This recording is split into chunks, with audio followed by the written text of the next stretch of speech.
boca do leão, Daniel nada sofreu. Dentro da fornalha ardente cantavam os 3 jovens crentes, o 4º filho de Deus. Também o profeta Elias orou para que não chovesse, 3 anos e meio não choveu.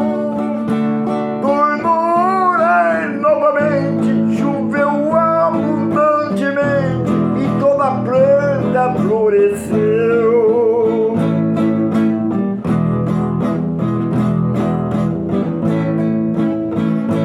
Ana insistiu na oração e recebeu sua benção e fez um voto ao Criador.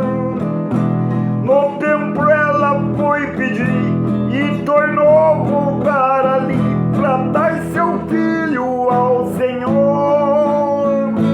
Jonas também na oração, 3 dias na escuridão, Deus ouviu o seu clamor. Até parece incrível, na grande praia de Ninive o peixe me libertou.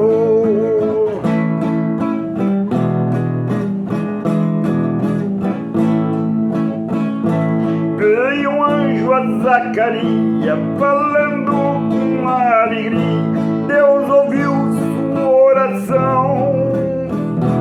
Vocês vão ter um menino, será o profeta do divino, o seu nome vai ser João.